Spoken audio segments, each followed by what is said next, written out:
Hi, this is Sudarshan of Starshine Star. It's a beautiful Friday evening. It is September 6th and it's still 2024. I start all my clips out with the three opening prayers in Sanskrit and Telugu, and they're short.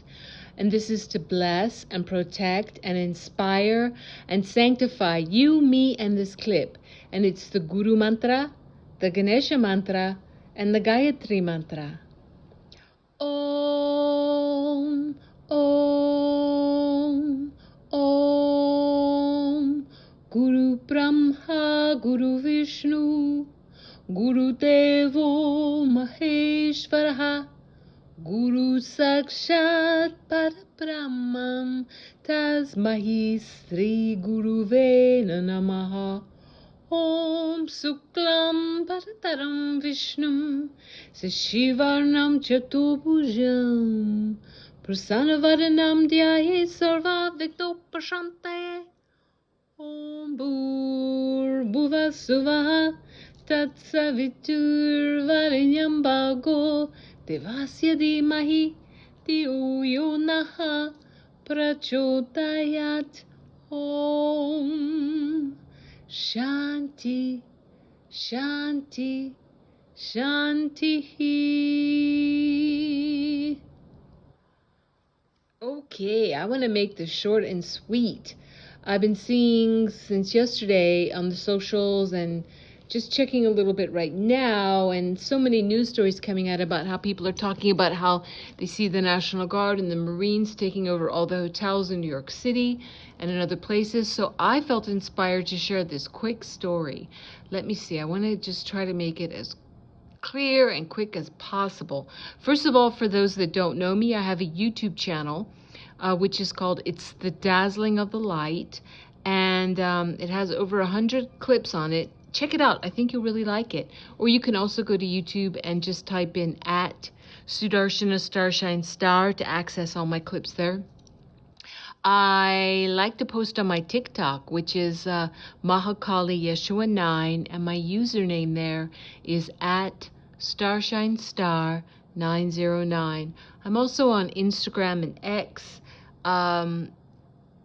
but I'm pretty shadowbanned across the socials, so if you like this content, I really appreciate you. It really helps me out if you take the time to like it, to subscribe to my YouTube channel, or hit the notification bell, or if you're on TikTok to heart it, or if you're on the other socials to give a thumbs up or heart it. That really helps me out with the algorithms, and I really appreciate you doing that, so thank you. Here's what I want to say, this quick story. Let me see, how can I make this really short? Okay, because I can't go into a long story about this, or maybe I can, but I don't want to right now. For those of you that didn't know how significant and momentous it was when President Donald J. Trump, during what you thought was his term as president, even though he's still the CIC and president of the Republic, and if you don't know that, I just have to say, sorry, I can't help you out with giving you all the information now. I've spoken about it enough times. I'm just alluding to it now. And if you don't know about it, you've got beautiful discoveries ahead of you, okay? Just don't use Google or Wikipedia. Use independent browsers like Brave, Bing, or other independent browsers, because using Google and Wikipedia will get you very little truth. Okay, so here's what I want to say. When President Trump federalized 1 million National Guard, it was really an amazing thing among all the amazing things he's done, which are, you know, the list goes on and on and on and on. He truly is the greatest president that we've ever had. It's amazing, amazing man. But when he federalized 100 National Guard,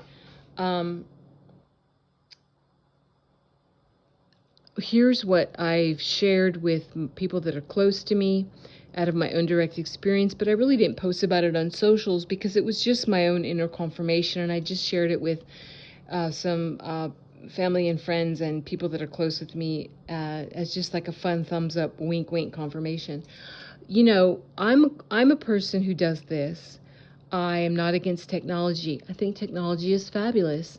I think a little AI used properly, nothing wrong. But I know about the dangers of the real AI, and I know the true history of the AI that has existed as a false god for really millions of years. I'm not joking, guys. Millions of years in the cosmos, destroying many planets and wiping out many races. It's a very satanic. It's a tool of Satan, false AI god that is very real and has consciousness. So that's the scary part. Has consciousness, and it's really, if you think of life force energy, of course it's the opposite of that, which is very devilish, and that is satanic. It's what is opposite of life force, what is opposite of our divine mother, father God's creations or consciousness. So that should be easy to understand. But anyway, what I want to say is that I'm the type of person, this is what I do.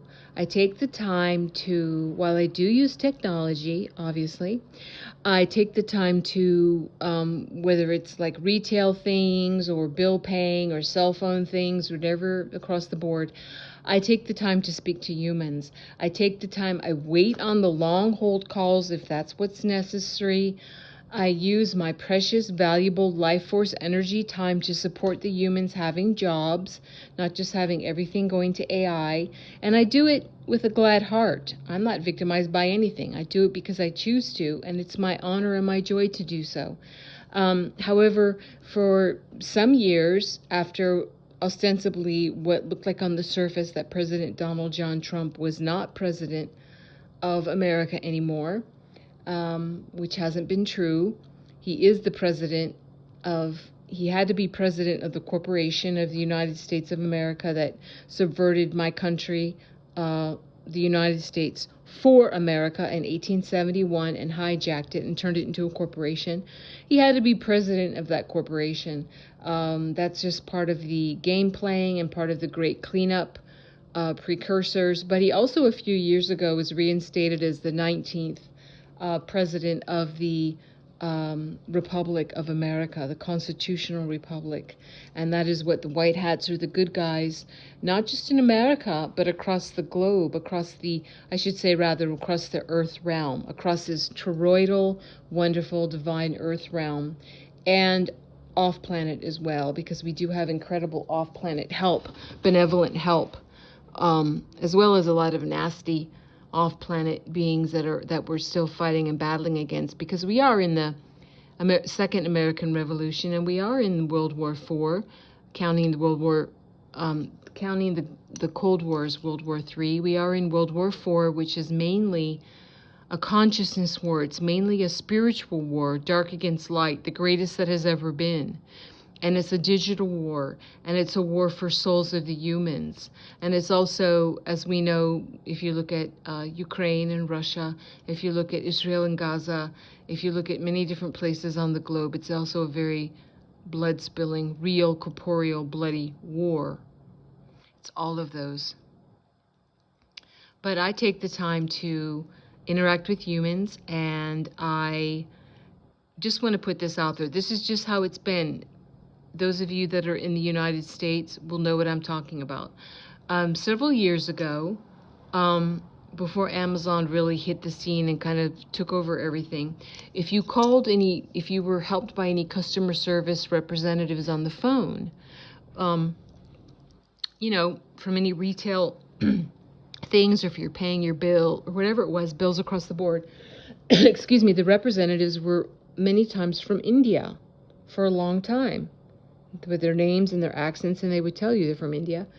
And then it started changing after the people from India started getting jobs, more tech jobs, to those phone call jobs, I call them, with customer service companies, started shifting to Indonesia for a while, and they're still kind of where they are. They have been for a couple of years with Manila and the Philippines. And you know this because each time if you talk to any customer service representative, whether it's your banking institution or credit union or tech bills or real estate or whatever it is you're doing, you will generally be sent a survey with a photo imprint of the person. Like it might say, "Hi, how did Esmeralda from the Philippines help you out? Would you please rate her service?" I'm sure you've seen those. So anyway, my point was this in telling you this. A couple of years ago, I started noticing very drastic change across the board when I would be on the phone, no matter whom I was talking to.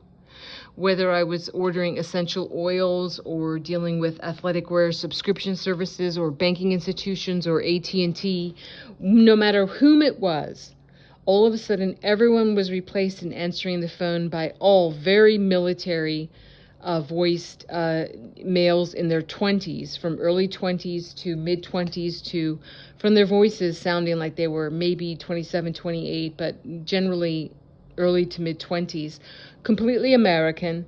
There's a great difference between the voices that you hear from Indian male and female customer service representatives, Malaysian, Indonesian, or Filipino or Filipina. This is vastly different. They answered my questions almost before I asked them, these military voices of these young males. I could hear their computer keys clacking. They were so fast and efficient and speedy. They called me ma'am, which you rarely hear nowadays. Yes, ma'am. Yes, ma'am. Just like in the military. Yes, sir. No, sir. Yes, ma'am. Yes, ma'am. They were very polite, but to the point. They did not waste 1 second of time. You would hear sometimes, like I said, clacking of computer keys. They were done and dusted in like 30 seconds. Game over. And they didn't try to give you any spiel of selling you things or saying, "Hey, did you know about this product, a 2-for-1? Or do you know this is our special month of sales?" Or this and that. They never gave you any sales spiel. But what really got me was the tone of voice, that they were all very young, purely American males in their early 20s to mid 20s, calling me ma'am, yes ma'am, whatever. And I said off the cuff, and this is why I'm telling you this. I started from the beginning when I started hearing this a couple years ago. I told each and every one of them. I just told it to the point. I said, "You know what? I am someone that supports women having these jobs, so I talk a lot to people in customer service, and you really sound like Federalized National Guard to me. So I'm not asking you to confirm or deny, but I just want to say thank you for your service and your efficiency, and God bless." And not one, listen, I'm telling you, have you in your lifetime that you've been alive as a human, in your whole life, have you ever talked to someone on the phone and you know how people are, they're selling you things or whatever's happening? If you started saying something really crazy, don't you know how they would try to get off the phone? Don't you know how they would have that deadly pause like, "Oh no, we've got a crazy here." And they would be like, "Okay, have a nice day, bye-bye," and get off the phone or whatever. Or at least ask you a question like, "Excuse me, what are you talking about? I'm trying to sell you some shoes. Why are you mentioning Federalized National Guard?" Never once in all the phone calls for the past couple of years did I ever get that response.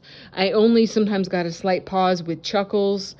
I never had a denial. I always had a warm tone of appreciation. Well, like, "Thank you, ma'am. You have a good day, ma'am. You have a good evening, ma'am." Never anyone said like, "Excuse me, lady, I work for the cell phone company. I don't know about anything about National Guard. Maybe you have the wrong number." Never. So why I'm telling you this is with these reports that just have been coming out again since yesterday, that I've seen across the socials and today, talking about National Guard and Marines taking over like all the hotels that have been, like the hotels that have been housing all the illegal immigrant invasions, that nightmare in New York and across other democratically ruled leftist, communist, Marxist, in parentheses, satanic rule states. Yeah. I spoke with some customer service people of a company. I don't need to mention them. It was a retail company on September 4th, and it was a Filipina female. And it was that typical conversation. But then I had something else to ask, and I called on September 5th, the same company that I'm mentioning to you. On September 5th, you can forget about any Filipinas or Filipinos or people from Manila or Indonesia or anyone answering the phone. It was, again, American male, completely military, calls, everything done in 30 seconds, computer keys clacking, had the answer so spot on, yes ma'am, whatever. Back again, they had been missing for a little while, like maybe 7 months or something. I hadn't heard from them across all the boards. It was like back to the original people that are customer service employees. And so I told him what I just told you that I tell people. I said, I speak a lot on the phone. I prefer to support humans in their jobs, so I take my time to do this rather than doing things strictly online or just through AI tech or chats or whatever. So I'm pretty well accustomed to whom I'm speaking with. And you sound like Federalized National Guard to me. So I thank you for your service and your efficiency. And once again, I just got like a masculine chuckle, no displeasure, no shock. Like, what is this lady saying? Just like, well, have a nice afternoon to you, ma'am, and thank you. Goodbye. To the point, but like, boom, but with like a pleased kind of a chuckle. And I just want to share that with all of you. So something's going on again. Thumbs up. I think we know we are because we're getting close to the general election in November 2024. But it's so nice to be heading close to the end of this whole shebang, right? I just wanted to share that with you. And maybe people that are not in America won't really understand the import of what I just shared, but that's okay. So God bless you all. I'm going to end this with my closing prayer that I like to do in Sanskrit and Telugu. And what I'm saying is, God bless all beings in all worlds. Om Loka Samasta Sukhino Bhavantu. Loka Samasta Sukhino Bhavantu. Loka Samasta Sukhino Bhavantu. Om Shanti Shanti Shanti. Yes, peace, peace, peace. God bless you and yours. I'm sending big love and hugs to you and yours. And I'll see you when I see you. Bye-bye for now.